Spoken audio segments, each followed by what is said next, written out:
Crime and Punishment Part 3, by Fyodor Dostoevsky. Chapter 6, I don't believe it, I can't believe it.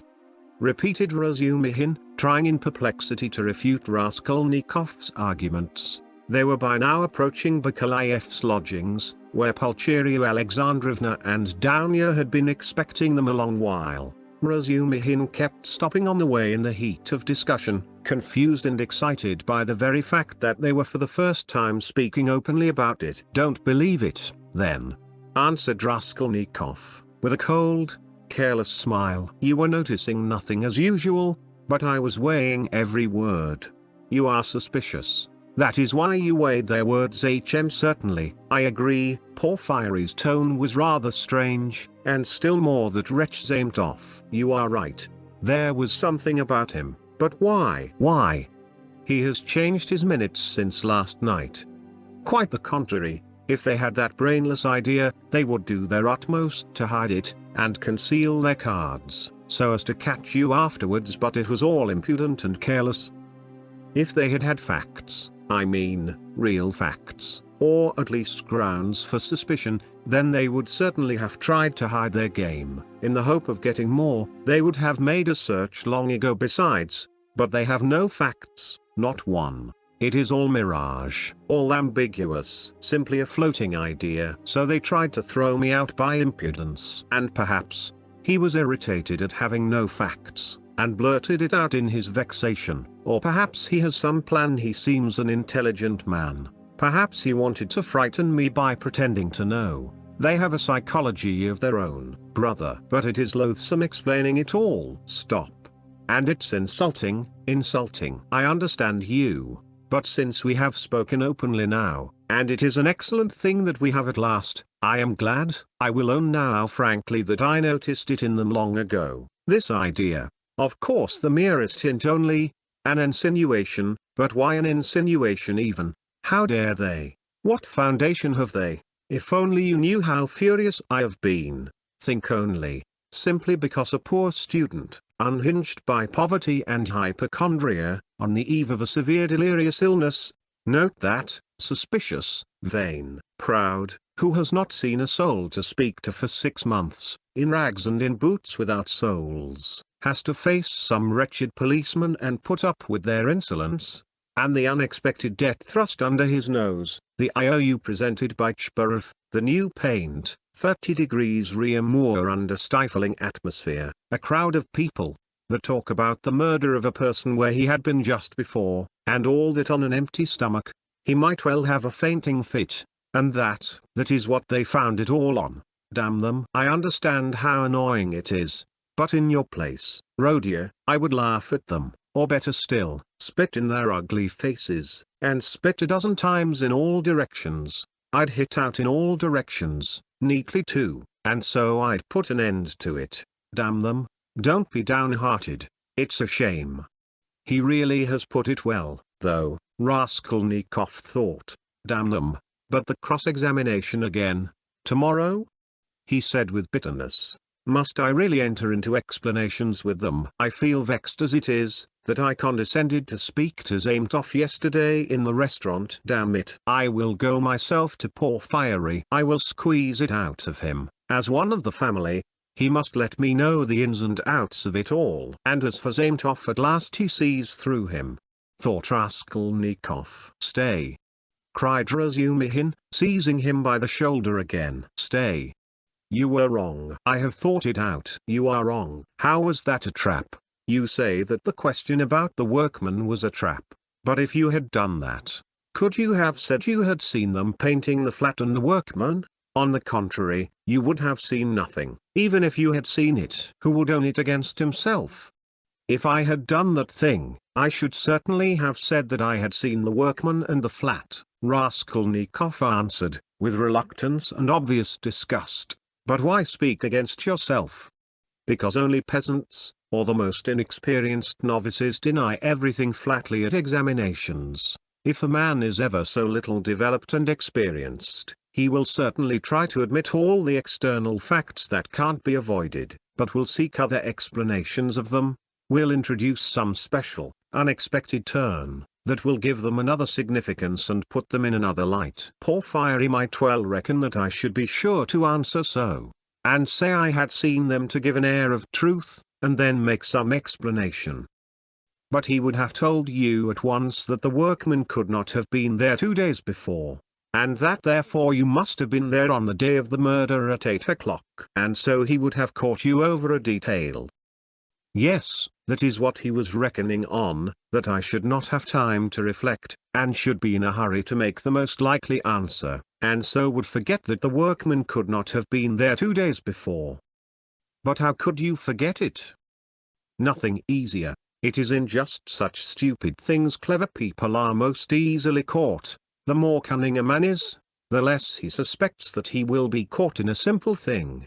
The more cunning a man is, the simpler the trap he must be caught in. Porfiry is not such a fool as you think. He is a knave then, if that is so. Raskolnikov could not help laughing, but at the very moment, he was struck by the strangeness of his own frankness, and the eagerness with which he had made this explanation, though he had kept up all the preceding conversation with gloomy repulsion, obviously with a motive, from necessity. I am getting a relish for certain aspects, he thought to himself, but almost at the same instant he became suddenly uneasy, as though an unexpected and alarming idea had occurred to him. His uneasiness kept on increasing. They had just reached the entrance to Bakaleyev's. "Go in alone," said Raskolnikov suddenly. "I will be back directly." "Where are you going?" "Why, we are just here." "I can't help it. I will come in half an hour." "Tell them. Say what you like, I will come with you." "You, too, want to torture me?" he screamed, with such bitter irritation, such despair in his eyes that Razumihin's hands dropped. He stood for some time on the steps, looking gloomily at Raskolnikov striding rapidly away in the direction of his lodging. At last, gritting his teeth and clenching his fist, he swore he would squeeze Porfiry like a lemon that very day, and went up the stairs to reassure Pulcheria Alexandrovna, who was by now alarmed at their long absence. When Raskolnikov got home, his hair was soaked with sweat and he was breathing heavily. He went rapidly up the stairs, walked into his unlocked room and at once fastened the latch. Then in senseless terror he rushed to the corner, to that hole under the paper where he had put the things, put his hand in, and for some minutes felt carefully in the hole, in every crack and fold of the paper. Finding nothing, he got up and drew a deep breath. As he was reaching the steps of Bakaleyev's, he suddenly fancied that something, a chain, a stud or even a bit of paper in which they had been wrapped with the old woman's handwriting on it, might somehow have slipped out and been lost in some crack, and then might suddenly turn up as unexpected, conclusive evidence against him. He stood as though lost in thought, and a strange, humiliated, half-senseless smile strayed on his lips. He took his cap at last and went quietly out of the room. His ideas were all tangled. He went dreamily through the gateway. "Here he is himself," shouted a loud voice. He raised his head. The porter was standing at the door of his little room and was pointing him out to a short man who looked like an artisan, wearing a long coat and a waistcoat, and looking at a distance remarkably like a woman. He stooped, and his head in a greasy cap hung forward. From his wrinkled flabby face he looked over 50. His little eyes were lost in fat and they looked out grimly, sternly and discontentedly. "What is it?" Raskolnikov asked, going up to the porter. The man stole a look at him from under his brows and he looked at him attentively, deliberately. Then he turned slowly and went out of the gate into the street without saying a word. "What is it?" cried Raskolnikov. "Why, he there was asking whether a student lived here, mentioned your name and whom you lodged with. I saw you coming and pointed you out and he went away. It's funny." The porter too seemed rather puzzled, but not much so, and after wondering for a moment he turned and went back to his room. Raskolnikov ran after the stranger, and at once caught sight of him walking along the other side of the street with the same even, deliberate step with his eyes fixed on the ground, as though in meditation. He soon overtook him, but for some time walked behind him. At last, moving on to a level with him, he looked at his face. The man noticed him at once, looked at him quickly, but dropped his eyes again, and so they walked for a minute side by side without uttering a word. "You were inquiring for me of the porter?" Raskolnikov said at last, but in a curiously quiet voice. The man made no answer. He didn't even look at him. Again they were both silent. "Why do you come and ask for me and say nothing? What's the meaning of it?"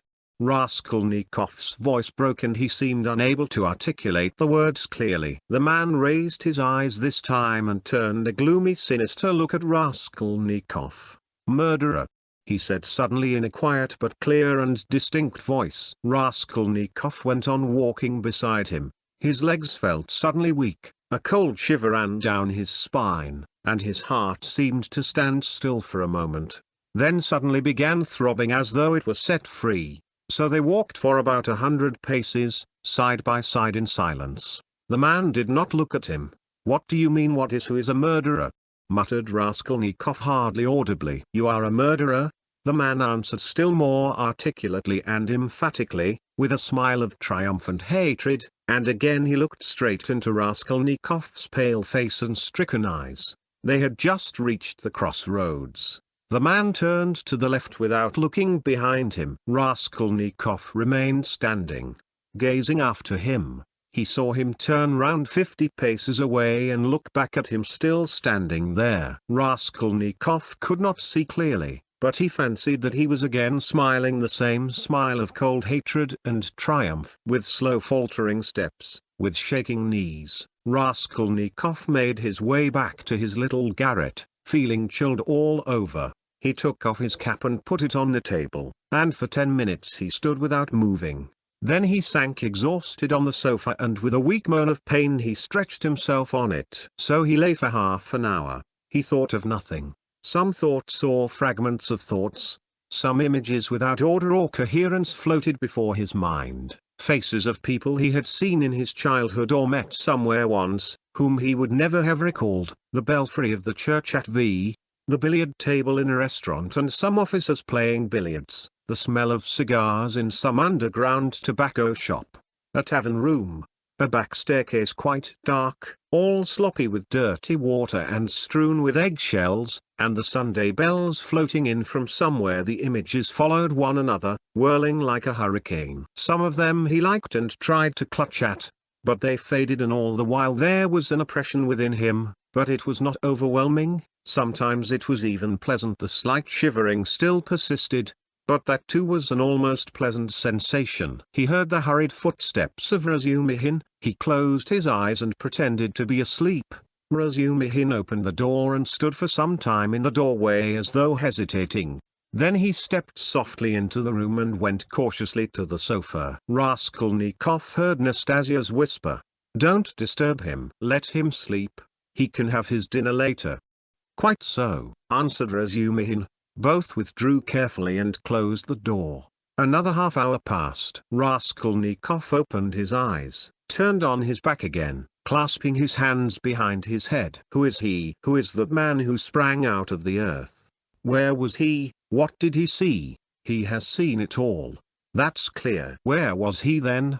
And from where did he see? Why has he only now sprung out of the earth? And how could he see? Is it possible?"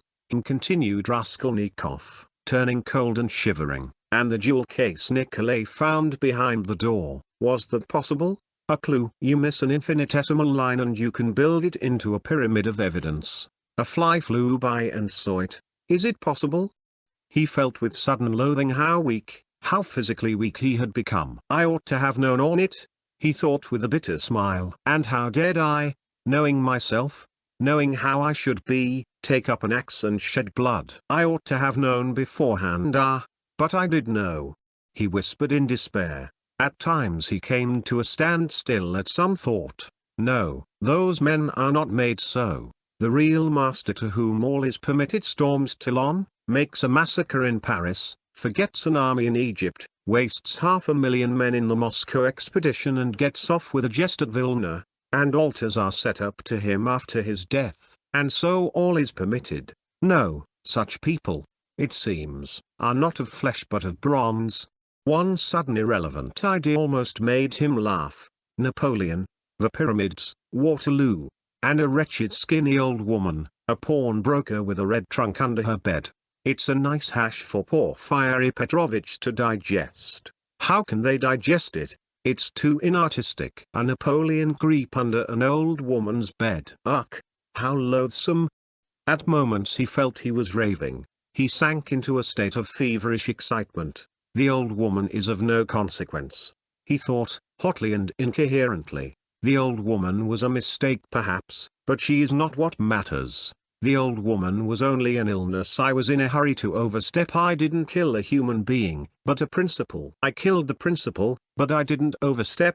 I stopped on this side I was only capable of killing. And it seems I wasn't even capable of that principle. Why was that fool Razumihin abusing the socialists? They are industrious, commercial people. The happiness of all is their case. No, life is only given to me once and I shall never have it again. I don't want to wait for the happiness of all. I want to live myself, or else better not live at all. I simply couldn't pass by my mother starving, keeping my ruble in my pocket while I waited for the happiness of all. I am putting my little brick into the happiness of all and so my heart is at peace. Ha ha. Why have you let me slip? I only live once. I too want tech. I am an aesthetic louse and nothing more, he added suddenly, laughing like a madman. Yes, I am certainly a louse, he went on, clutching at the idea, gloating over it and playing with it with vindictive pleasure. In the first place, because I can reason that I am one, and secondly, because for a month past I have been troubling benevolent Providence, calling it to witness that not for my own fleshly lusts did I undertake it, but with a grand and noble object. Ha ha. Thirdly, because I aimed at carrying it out as justly as possible, weighing, measuring and calculating. Of all the lice I picked out the most useless one and proposed to take from her only as much as I needed for the first step, no more nor less, so the rest would have gone to a monastery, according to her will. Ha ha. And what shows that I am utterly a louse, he added, grinding his teeth, is that I am perhaps viler and more loathsome than the louse I killed, and I felt beforehand that I should tell myself so after killing her. Can anything be compared with the horror of that? The vulgarity, the abjectness. I understand the prophet with his saber, on his steed. Allah commands and trembling creation must obey. The prophet is right. He is right when he sets a battery across the street and blows up the innocent and the guilty without deigning to explain. It's for you to obey, trembling creation, and not to have desires. For that's not for you. I shall never, never forgive the old woman. His hair was soaked with sweat. His quivering lips were parched. His eyes were fixed on the ceiling. Mother, sister, how I loved them. Why do I hate them now? Yes, I hate them. I feel a physical hatred for them.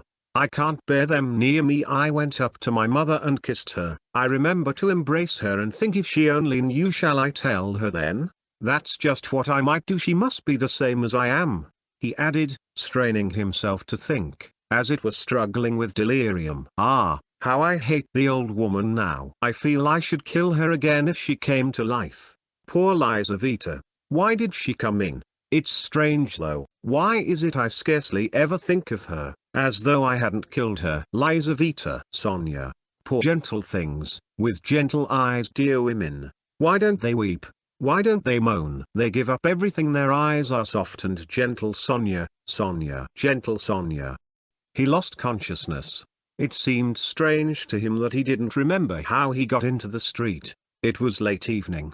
The twilight had fallen and the full moon was shining more and more brightly, but there was a peculiar breathlessness in the air. There were crowds of people in the street. Workmen and business people were making their way home. Other people had come out for a walk. There was a smell of mortar, dust and stagnant water. Raskolnikov walked along, mournful and anxious. He was distinctly aware of having come out with a purpose, of having to do something in a hurry. But what it was he had forgotten. Suddenly he stood still and saw a man standing on the other side of the street, beckoning to him. He crossed over to him. But at once the man turned and walked away with his head hanging, as though he had made no sign to him. Stay, did he really beckon? Raskolnikov wondered. but he tried to overtake him. When he was within 10 paces he recognized him and was frightened. It was the same man with stooping shoulders in the long coat. Raskolnikov followed him at a distance. His heart was beating. They went down a turning. The man still did not look round. "Does he know I am following him?" thought Raskolnikov.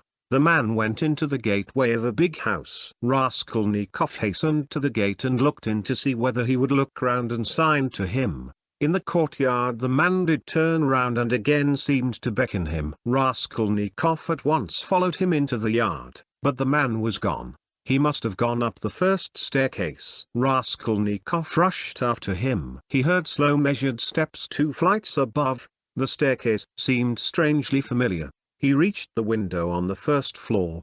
The moon shone through the panes with a melancholy and mysterious light. Then he reached the second floor. This is the flat where the painters were at work. But how was it he did not recognize it at once? The steps of the man above had died away. So he must have stopped or hidden somewhere. He reached the third story. Should he go on? There was a stillness that was dreadful, but he went on. The sound of his own footsteps scared and frightened him. How dark it was. The man must be hiding in some corner here. The flat was standing wide open. He hesitated and went in. It was very dark and empty in the passage. As though everything had been removed, he crept on tiptoe into the parlor, which was flooded with moonlight. Everything there was as before. The chairs, the looking-glass, the yellow sofa and the pictures in the frames. A huge, round, copper-red moon looked in at the windows. It's the moon that makes it so still, weaving some mystery, thought Raskolnikov. He stood and waited a long while, and the more silent the moonlight, the more violently his heart beat, till it was painful, and still the same hush. Suddenly he heard a momentary sharp crack like the snapping of a splinter, and all was still again. A fly flew up suddenly and struck the window pane with a plaintive buzz. At that moment he noticed in the corner between the window and the little cupboard something like a cloak hanging on the wall. Why is that cloak here?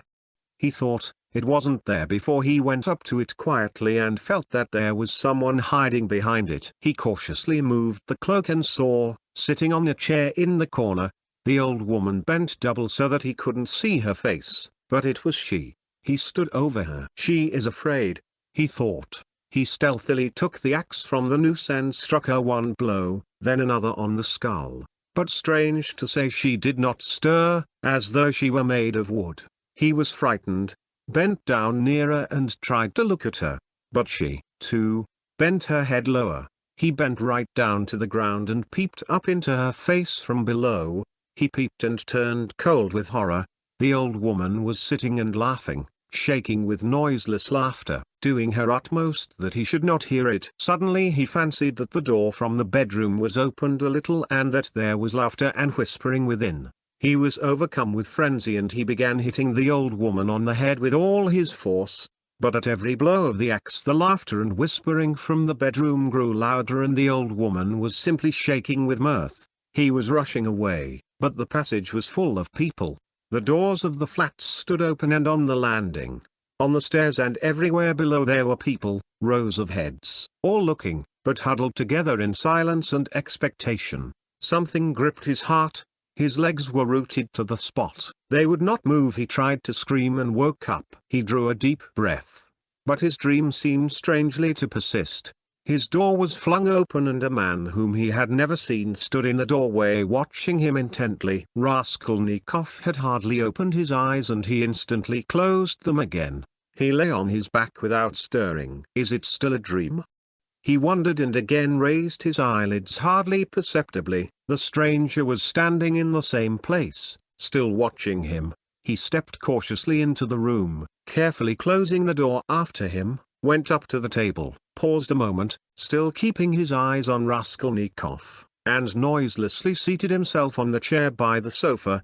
He put his hat on the floor beside him and leaned his hands on his cane and his chin on his hands. It was evident that he was prepared to wait indefinitely. As far as Raskolnikov could make out from his stolen glances, he was a man no longer young, stout, with a full, fair, almost whitish beard. 10 minutes passed. It was still light, but beginning to get dusk. There was complete stillness in the room. Not a sound came from the stairs. Only a big fly buzzed and fluttered against the window pane. It was unbearable at last. Raskolnikov suddenly got up and sat on the sofa. "Come, tell me what you want. I knew you were not asleep, but only pretending," the stranger answered oddly, laughing calmly. "Arkady Ivanovich Svidrigailov, allow me to introduce myself.